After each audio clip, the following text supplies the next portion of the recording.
Let the mind be with yourself. This is the most important and the most difficult part of your practice. People keep practicing and no result because the quality of the mind is not enough. If you have enough quality, good quality for the mind, wisdom practice would take little time to train the mind so that the mind has good quality.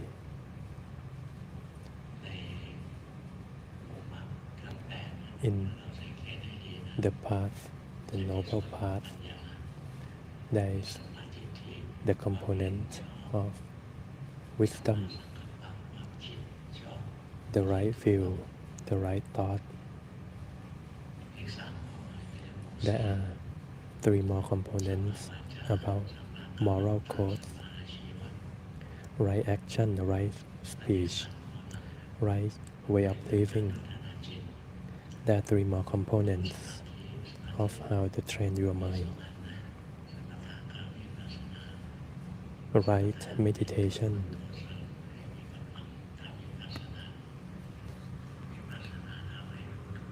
Wisdom practice let you have the right view.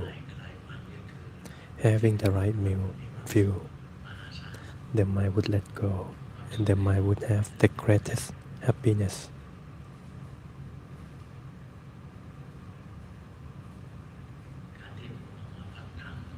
You come here to listen to this teaching is to train so that you have the right view initially, but the actual right view only occur during the enlightenment process.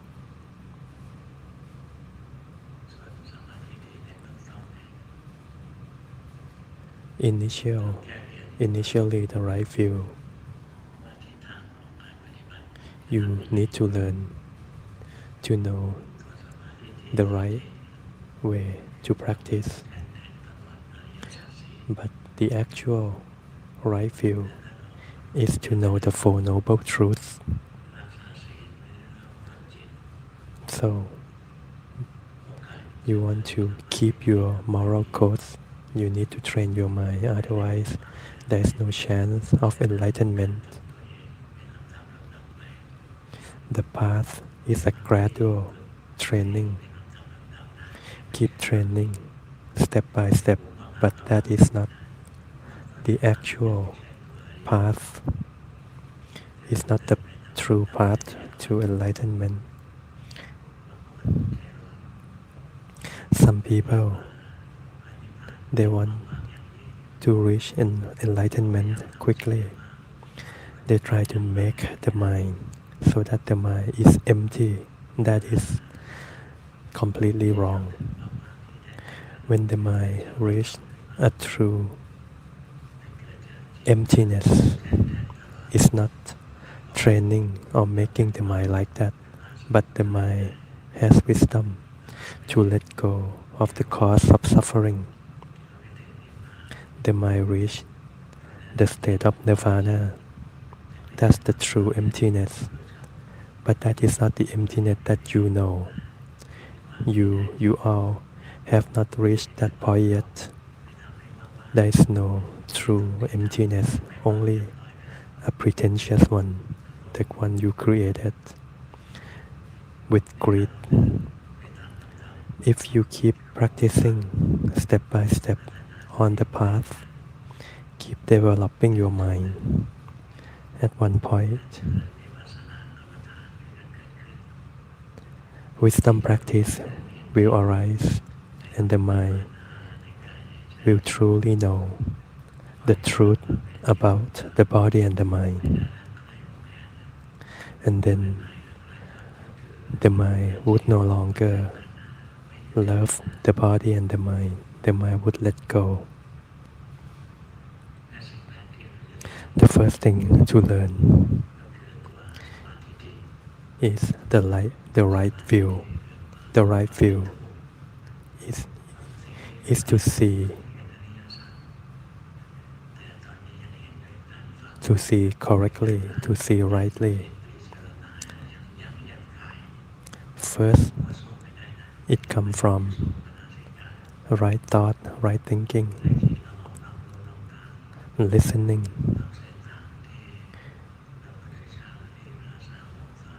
You have to keep to be on the path that Buddha teach. The right view is the direction in which you would practice. And the actual right view is the true knowledge, true wisdom about the Four Noble Truths. Suffering, the cause of suffering. What we call suffering is not suffering of the mind and the body.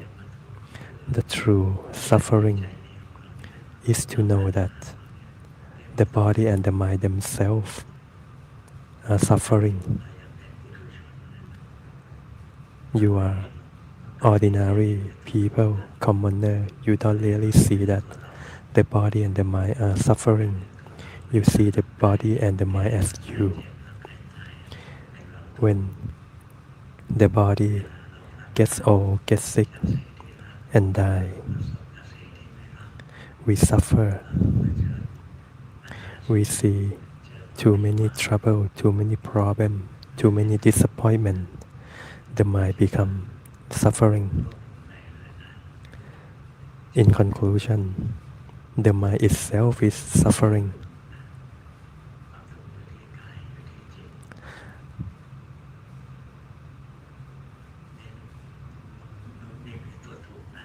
This is the true suffering. What is our task, our duty to suffering? This is about the right view. Suffering, cause of suffering, the path to the end of suffering, and the end of suffering. What would be our duties to all this? Our duty to suffering is to know, is to learn, not to run away from it, not to let go of it. Sometimes when we have a suffering, we want to eliminate it, we want to make it disappear.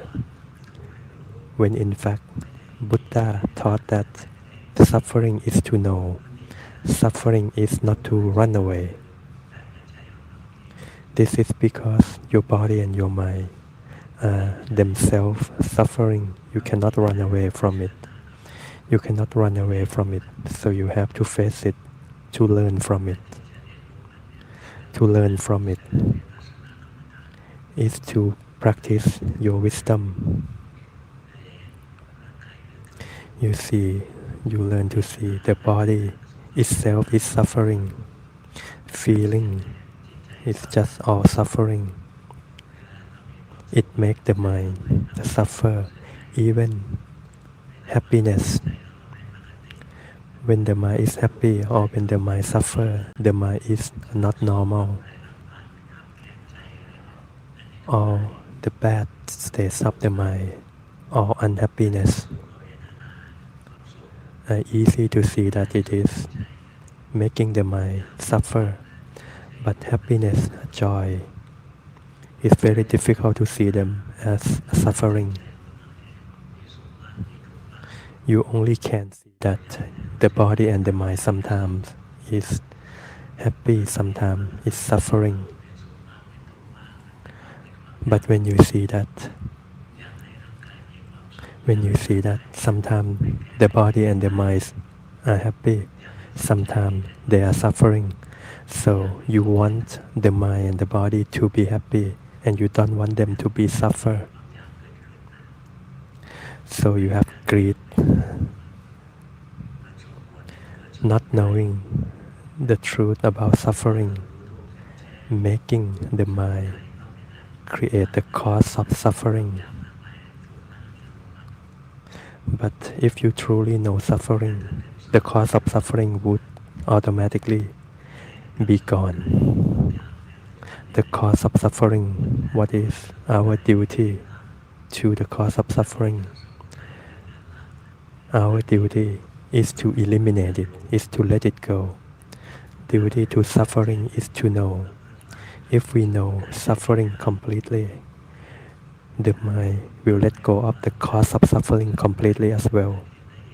If you don't know suffering, the cause of suffering will keep reoccurring.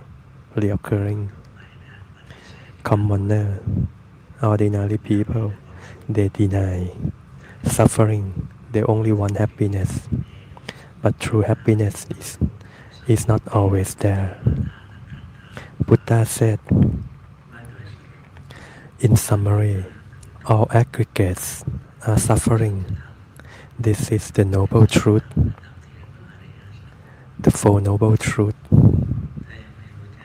If you don't see this truly, you cannot let go of the cause of suffering.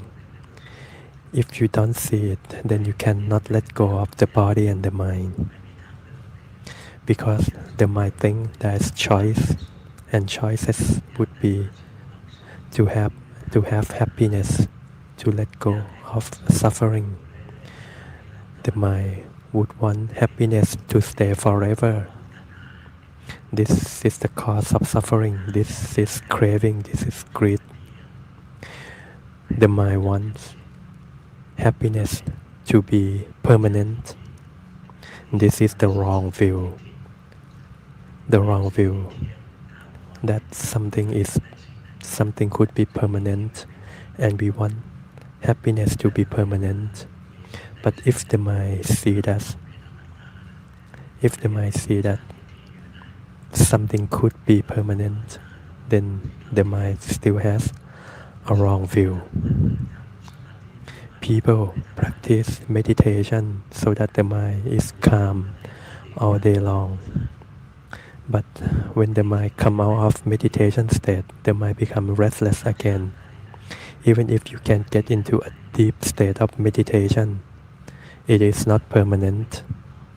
When the mind comes out of the meditation state, it's the same. Even if the mind can enter the highest state of meditation, it's still temporary, not permanent. All mental fabrication, the body and the mind, they are all temporary. That's a suffering. Know the body, know the mind, until the mind see the truth that everything is just temporary. When the mind sees the truth, everything is temporary.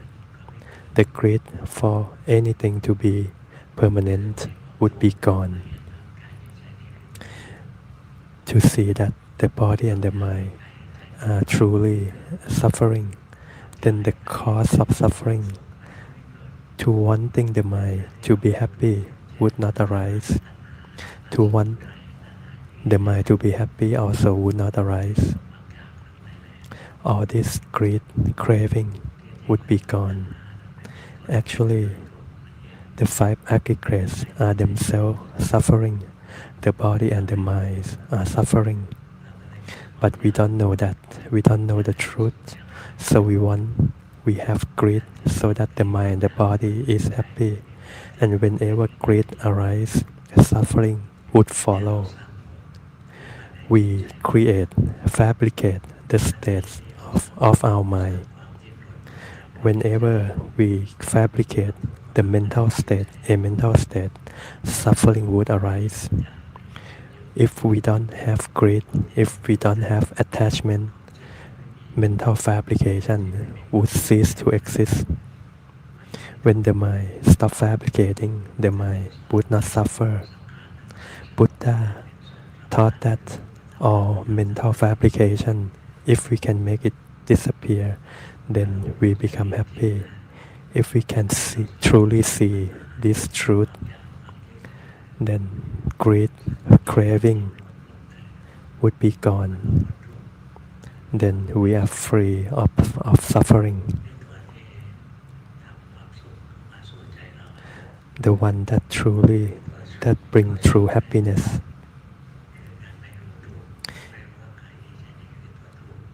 the one that prevent us from true happiness is ignorant to this truth. We want happiness, we want to run away from suffering, when in fact, when craving arises, mental state would arise.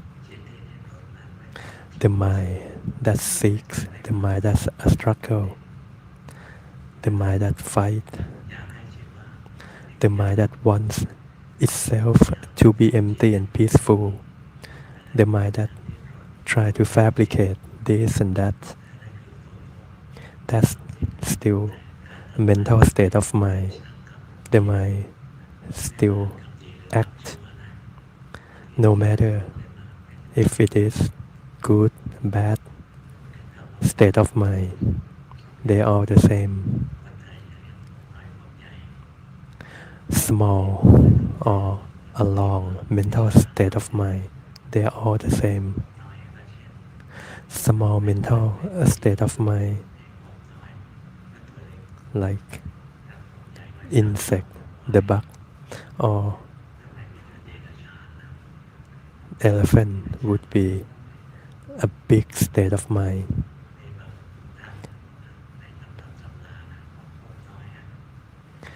In the book of Buddhism, small states are not a good realm.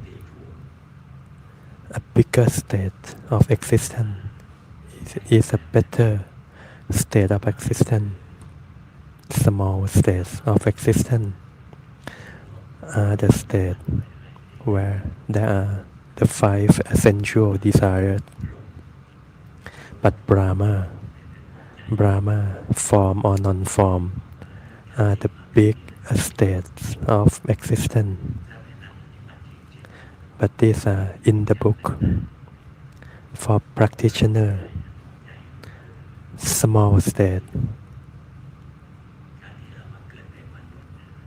or state of existence is the state, the realm in which we are in right now. Like human being a human being. But the small states of existence, there are thousands of those in every day. The mind fabricates state of mind, or the mind becomes suffering and anger arises. This is the small states of the mind. The mind experience a being like the being in health, the one with anger. But when the mind has greed, it's like a small state of mind, like hungry ghost.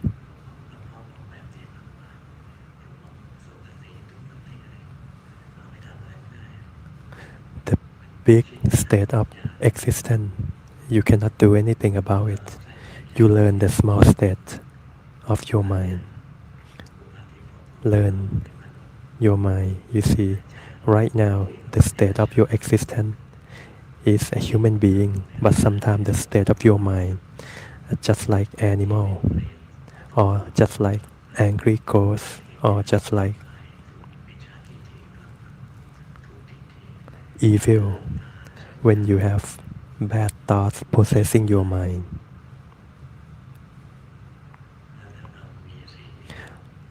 But when the mind has moral codes, your mind is like a human being. When the mind is more delicate, the mind is afraid of violating moral codes. The mind is afraid of violating moral codes. The mind that is afraid and be ashamed of doing something wrong. This is the state of mind for angel or God. These are the state of mind that has happiness as the main part. Or sometimes the mind is like a mind of a Brahma. So in one day, there are so many states of mind. Mental state keep changing all day long. Sometimes in a good state of mind, you feel good. In a bad state of mind, you feel so bad. When there's mental states, when it arises, or when you are in a state of existence, you are now a human being. You cannot do anything anymore about this existence. You just have to learn from the small mental states. You are now a human being. If you don't want to be a human being, what can you do? You have to die, which is why Luangpo said there's nothing you can do.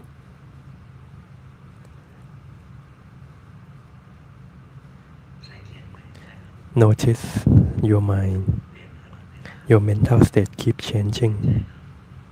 Your mental states, when you are in a mental state, the mind struggle, the mind fabricate all the time. Mental fabrication arise, suffering follow every time. The mind would have attachment to the five sensual desires. The mind take possession of the body. Have you ever heard the enlightened one cease to have this mental state of mental fabrication? Your body exists because of your past action. You have to just live with it. Your past action in your past life make that you have this body, but you have to learn until you know suffering completely. Then the cause of suffering would fall. The cause of suffering and the attachment to the wrong view. Sometimes it's very difficult to separate. Sometimes they are the same state of mind. The root cause is craving, is greed, is wanting. You want to hear, you want to see. They want to get this kind of touch. They want to have this kind of mental state so that the mind is happy. This greed, this wanting arise very, very frequently. This morning you want to come here to learn, to listen to Dhamma practice. You sit here listening. If the lesson is too long, then you become bored. You see, mental craving arise all the time. If you notice, the mind wants to see an object, the mind would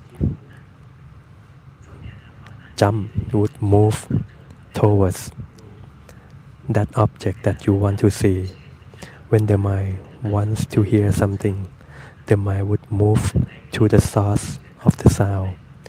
The mind wants to smell something, the mind would move to the source of that smell. The mind moves so strongly because of craving. When the mind moves and possess those states, is called as attachment, and we call that mental states or the state of mental fabrication. If you know how to see all this process, you see attachment of the mind, you see inside, and you see there's me inside. You think this is me inside of this body.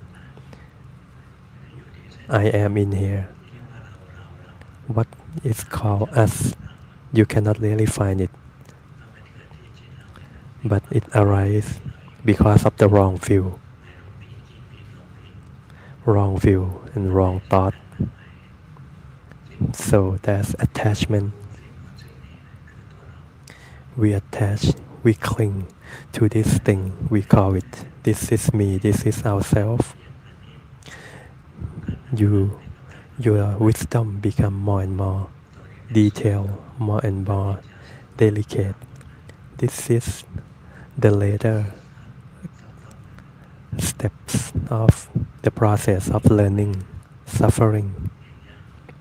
It is quite difficult to see, but for a stream enterer, they can see it, or some of the enlightened one at some level, they can see it. This process of how suffering arises, only the highest, the enlightened one can truly see this process.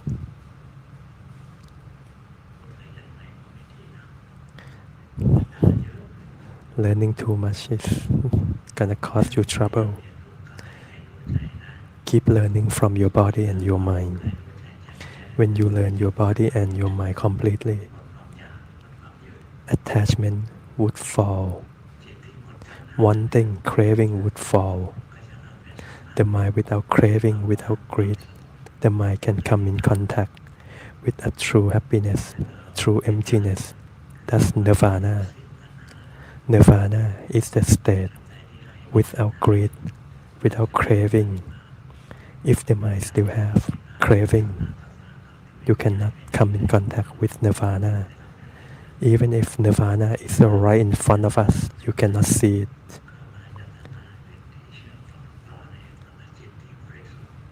The mind that is pure can come in contact with nirvana. Nirvana is not anything, it's not a thing.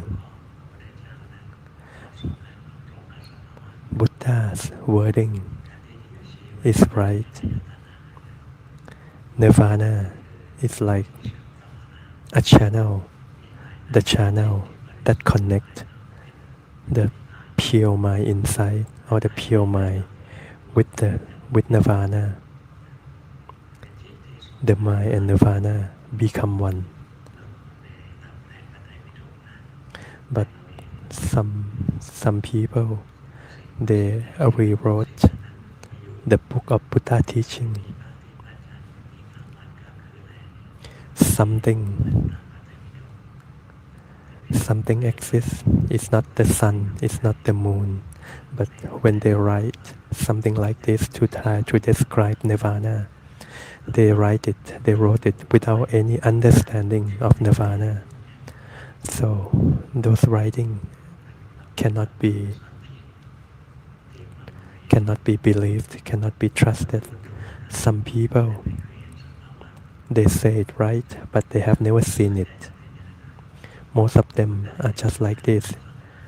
They have listened to some teaching, they can say it, they can speak it, but they have never touched it. So to see mental state is to see suffering.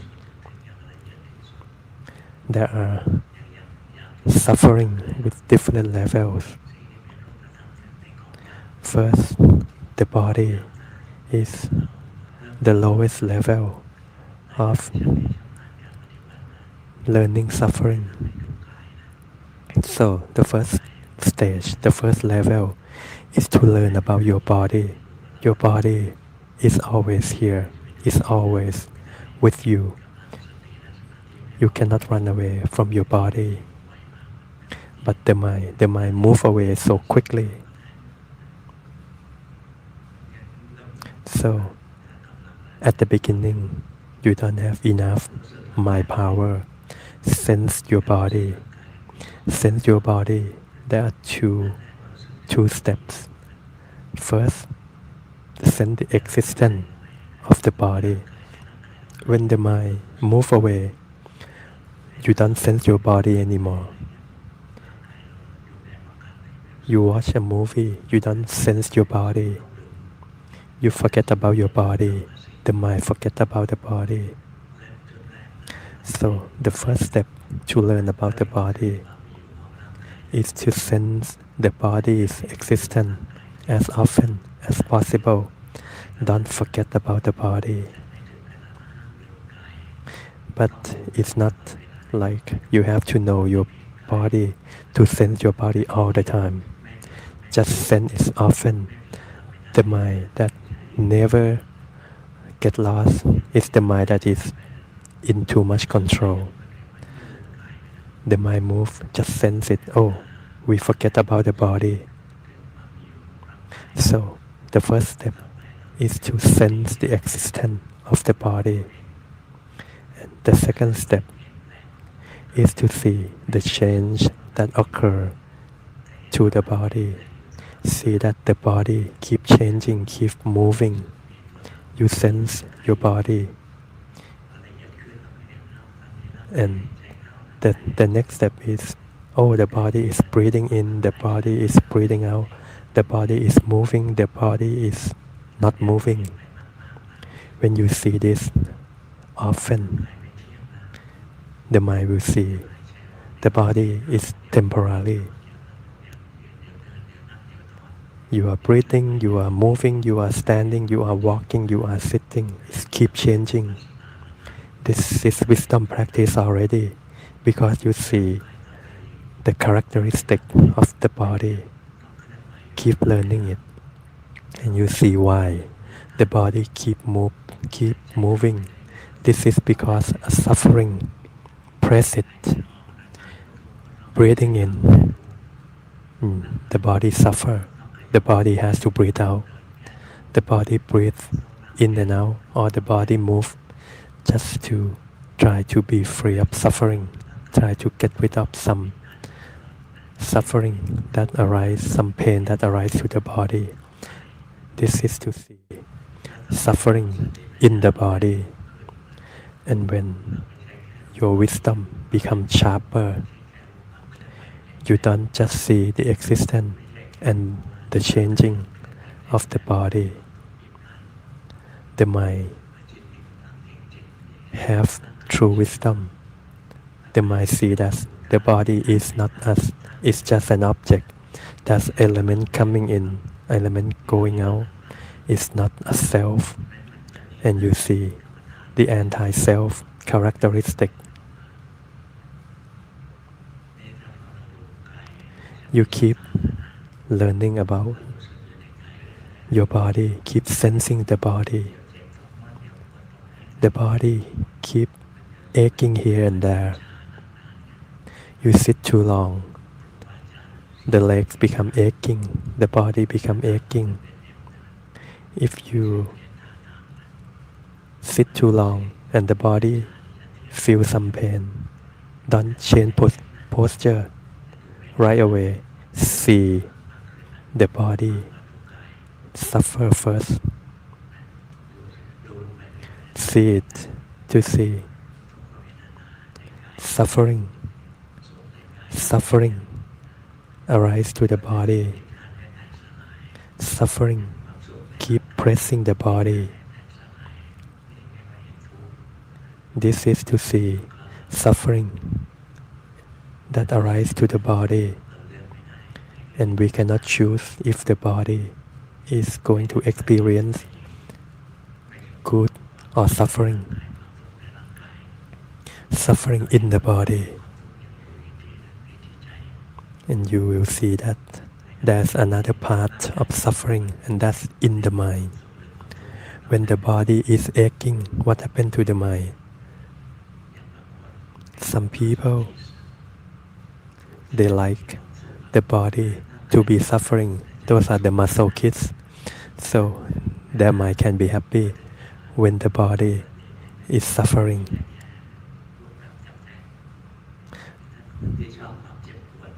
Some people are just like that.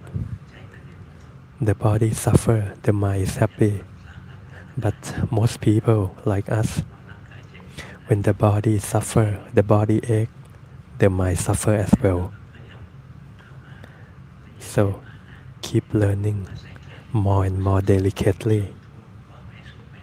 Then the mind start learning the feeling that arise to the mind. You see happiness, mental neutrality, or happiness. They are all temporary. They arise temporarily and they are gone. Even if someone has a broken heart, just temporarily. Someone, their child disease, their child is dead. Their mind is so suffering, but it is also temporary. It's just very long.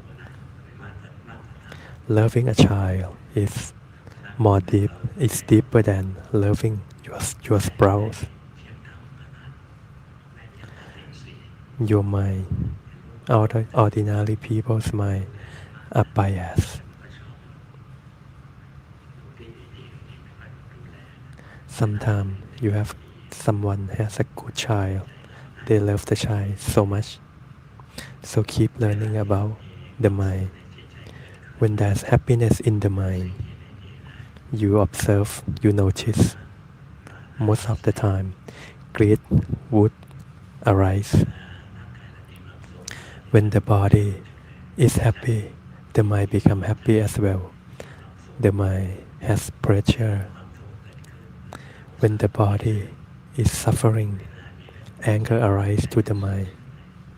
When there is bad feeling in the mind or there's suffering in the body, the mind wants it to go away. The mind is not neutral. When the mind is neutral, the mind gets lost in thought. So feeling is also where defilement would hide. If there's happiness, suffering, or neutrality, and you have mindfulness to know that now the mind is neutral, now the mind is happy or unhappy, the mind become good. Every time mindfulness arises, the mind is in a good mental state.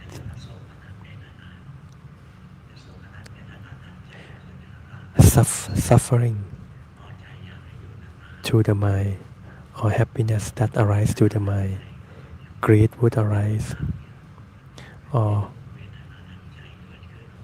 suffering arise to the mind, unhappiness arise to the mind. When it happens, anger arises.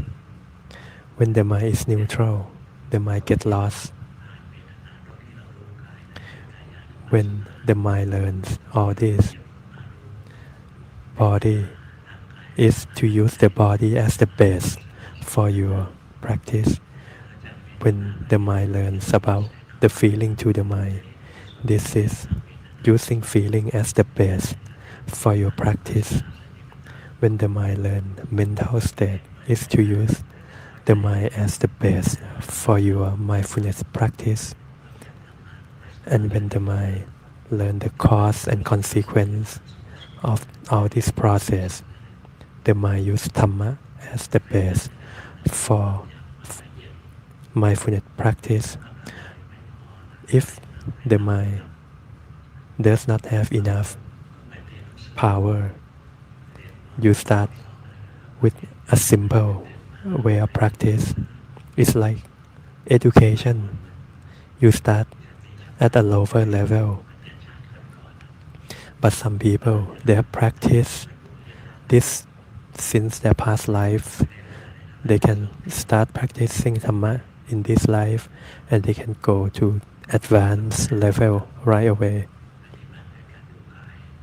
Most people who practice with the body as the base for their practice, some people can practice using the feeling as the base for their practice.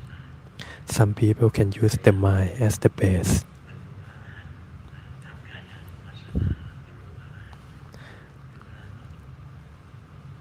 some monk can use the body as the base and become enlightened, like Sariputta, the monk used feeling as the base for his practice. Anuruddha, another monk during Buddha era, he used his observing, his state of the mind that can observe many mental states outside or inside. He has so much mental power, but he has not reached the highest enlightenment yet. So Anuruddha, the monk, went to Sariputta, the monk, and asked, I have all this mental power. How come my mind is not reaching the highest level of enlightenment yet? You have the spatial eyes. This is your ego. You have this defilement. You said you can see thousands of mental states arise and fall in an instant. You keep seeing outside, not your own mind. This is the mind being restless. That's another defilement. And the saying that how come I have not reached the highest level of enlightenment, this is another defilement. So Anuruddha the monk went back and practiced observing his own mind, and he became enlightened very soon after that. So some practitioner can just go to more advanced level of practice. When Luangpo went to learn from Luangpu Dun, the Master Dun, Luangpu Dun taught Luangpo to use the mind as the base for Luangpo's practice. That's an advanced level. The mind is restless, the mind is happy, just know it, just sense it. There are examples of ones who use Dhamma as the base for his practice and reach enlightenment. That's Buddha himself.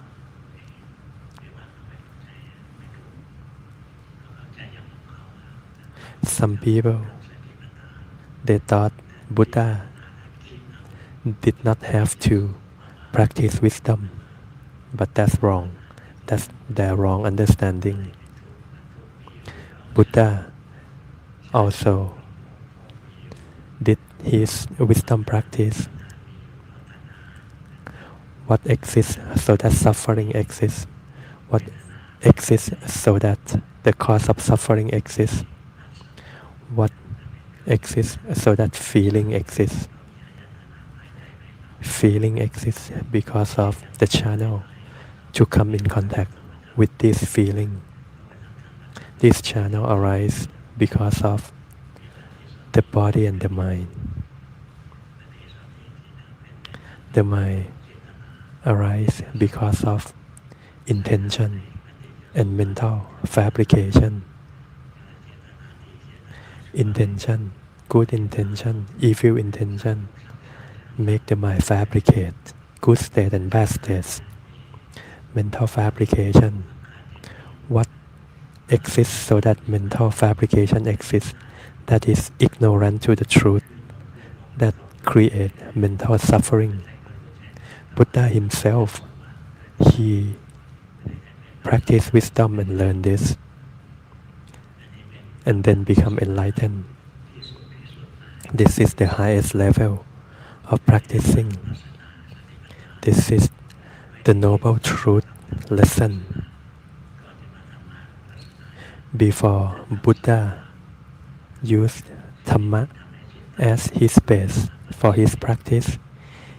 He did breathing meditation, but Buddha did not reach enlightenment because of breathing meditation.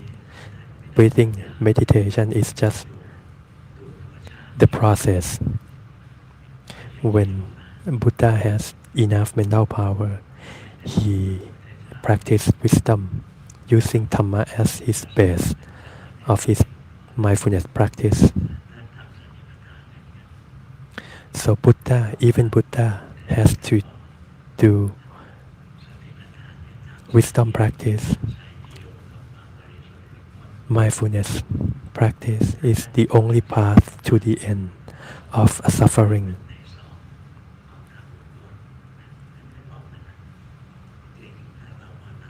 If you keep practicing your mindfulness, you cannot think about this. You cannot practice by thinking. You keep practicing and the mind will see suffering arise because the mind is ignorant to the Four Noble Truths. So the mind keep fabricate suffering mental states. In the past, Luangpo can see that whenever Luangpo see mental state would fall. There's cause and consequence. There are four noble truths. Suffering, cause of suffering, the end of suffering, and the path to the end of suffering. Luangpo thought in the past, how do we do it? How do we practice? How do we let go of the cause of suffering? And then Luangpo see, whenever Luangpo's mind can see mental state, the mental state would fall. But Buddha also taught that no one can make enlightenment process to happen. It will happen when the mind has practiced enough. So how do we complete all this duty to the Four Noble Truths? For you, just know suffering, sense your body, sense your mind, sense the existence of the body, sense the movement of the body parts. Know the truth about the body is just object.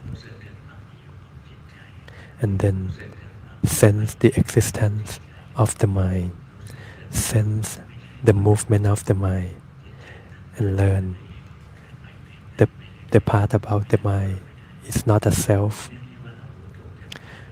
When you learn this, you learn completely about the body and the mind.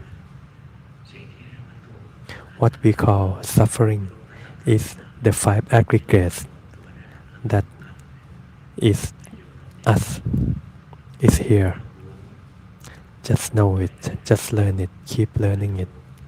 Just see, keep seeing the body, the feeling, the mind, and the Dhamma behind it. Whatever you can do, whatever you can see, just see it. You see, the mind will see. The body is totally suffering.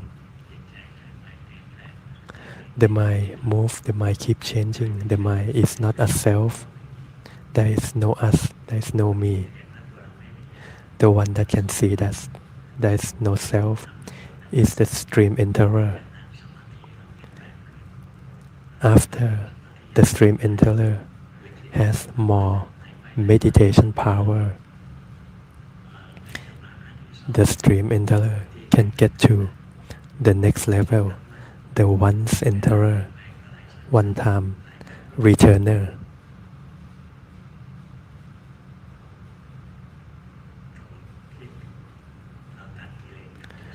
When The once returner can get to the next level, become the non-returner.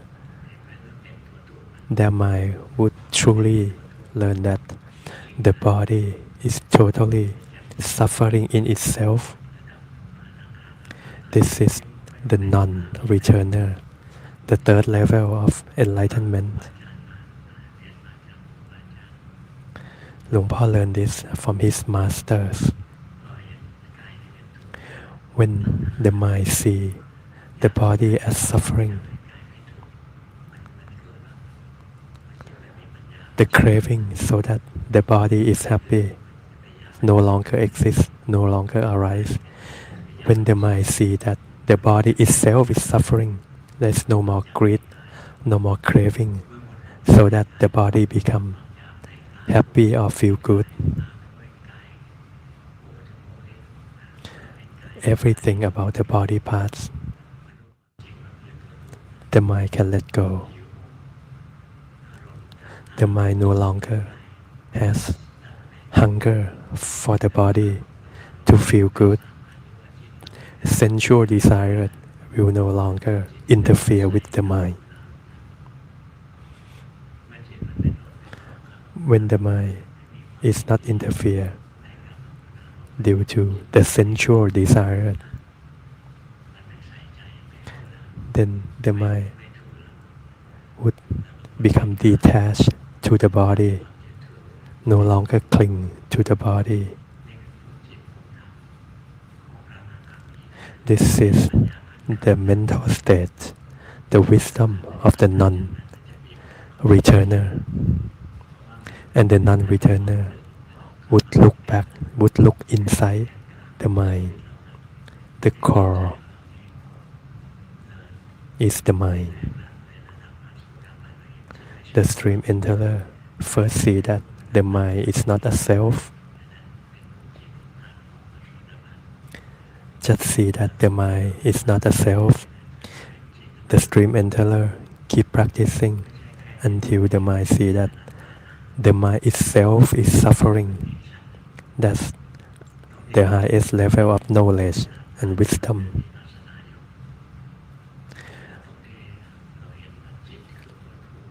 When the mind sees that the mind itself is suffering, the mind would let go of the mind completely. The mind would throw the mind away completely. And the mind become one with nirvana. This is the highest level of meditation, highest level of mindfulness. The non-returner, their mind does not move to the five sensual channel, the form and non-form state of Brahma. Their mind are not attached to the body. The mind does not move. But the highest enlightened one, the mind stops moving, stop fabricating completely. The mind stops seeking, stop being hungry. There is no more. There is nothing more. This is true happiness. When you sit, meditate, and the mind become empty, that is not this level of emptiness of the enlightened one. The enlightened one has another type of emptiness. It's not emptiness from everything. It's emptiness from greed, from craving. It's bright. It's pure. There is no contamination. The mind stops fabricate totally. The mind only act, only move like for the sake of acting or moving without any pressure,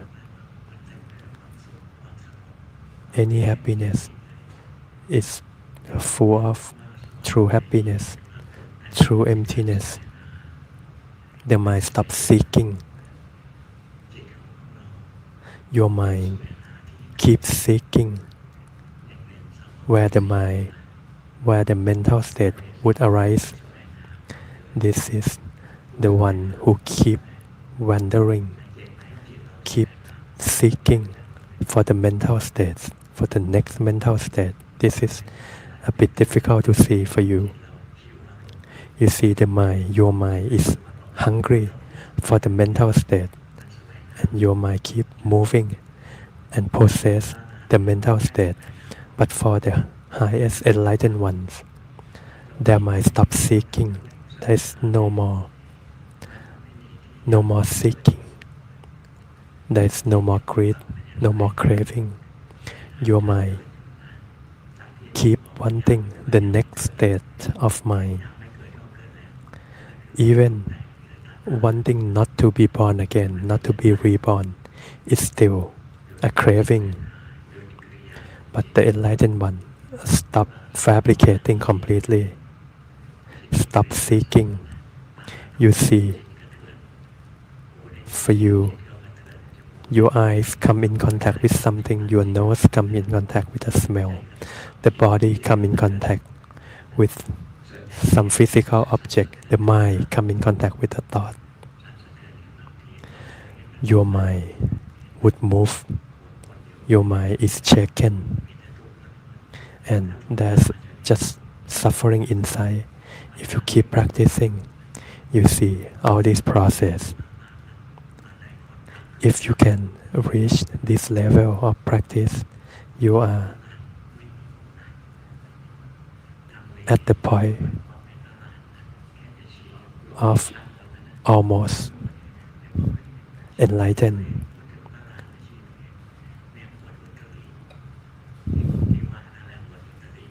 Some people, they blame Luangpo. When Luangpo described the state of nirvana, Luangpo pointed to himself and they said that is not something that Luangpo should do, but they're wrong.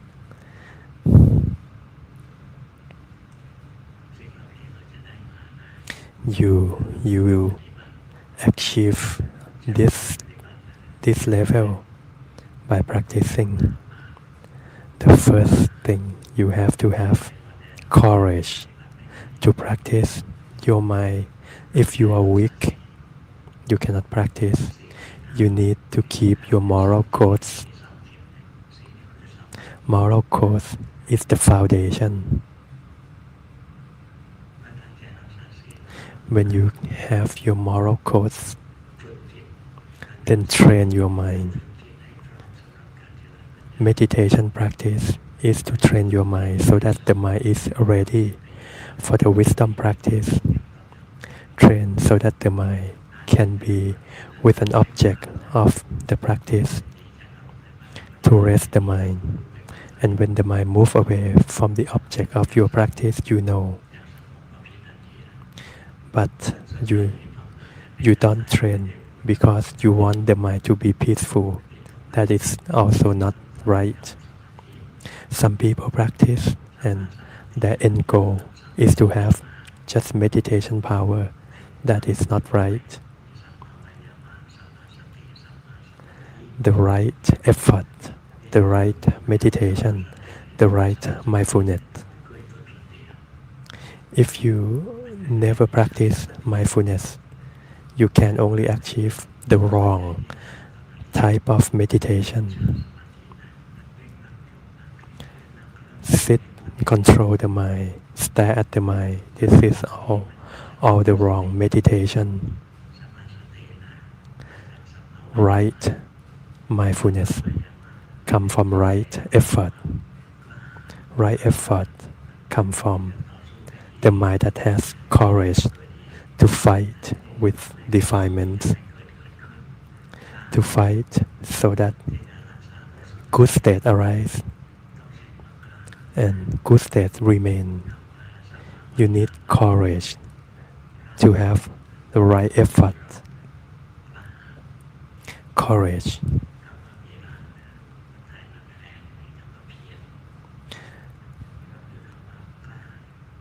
courage, strong.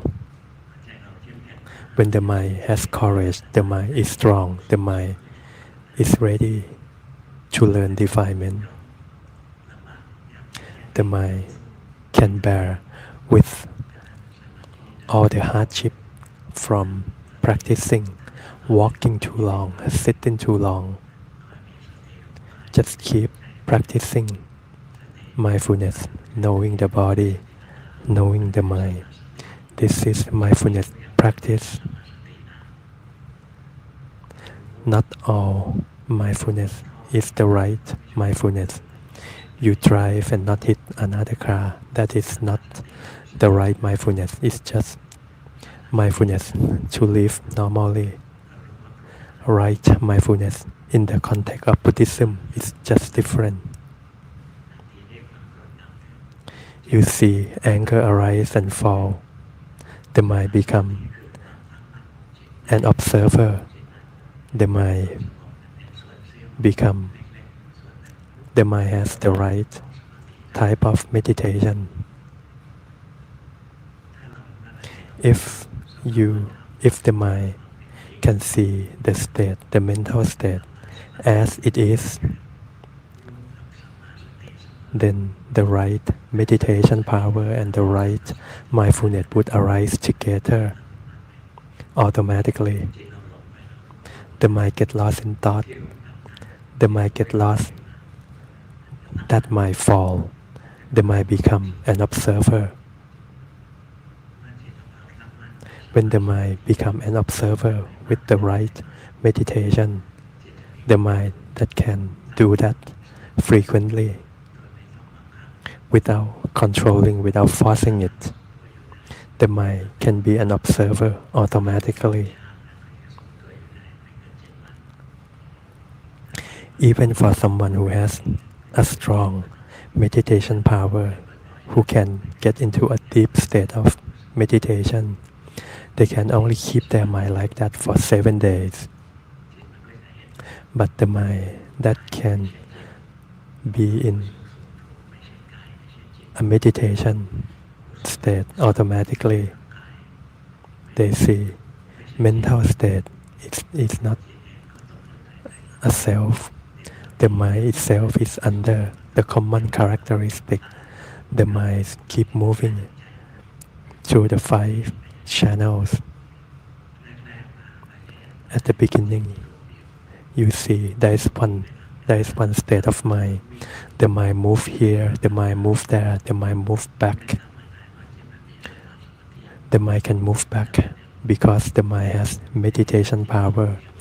But if you see the mind, there is one mind that moves, it's still wrong. Yesterday there was a monk who asked Luangpo. The monk said he can see the mind's mental state arise and fall. The mind arise temporarily and is fall. And the mind that can see arise and fall.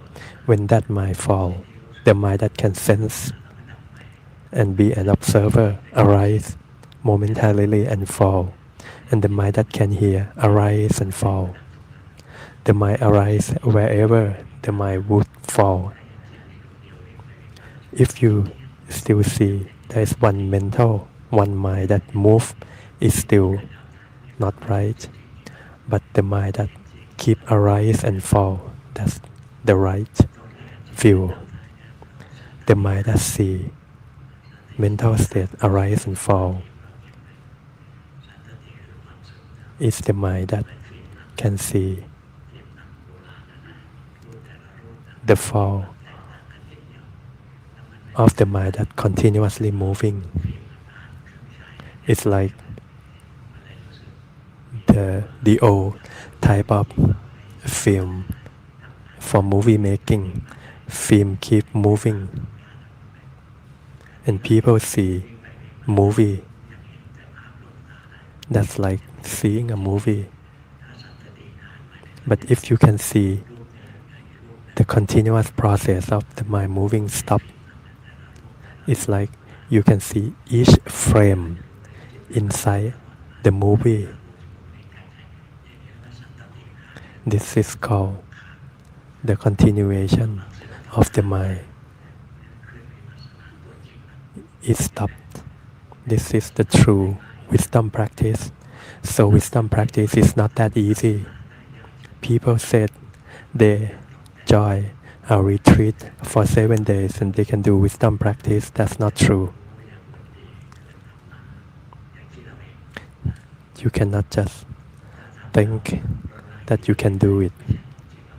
If you practice and you cannot let go of any defilement, then it's not real. The mind that is calm because of meditation, the mind that is calm and peaceful because of mindfulness, or the mind that is calm and peaceful because of wisdom, they are different. That's the end of today's lesson. Is it too difficult? Who think this is difficult, raise your hand. Go back and watch this again. Your defilement cannot stand your wisdom. Just keep practicing. One day you will know.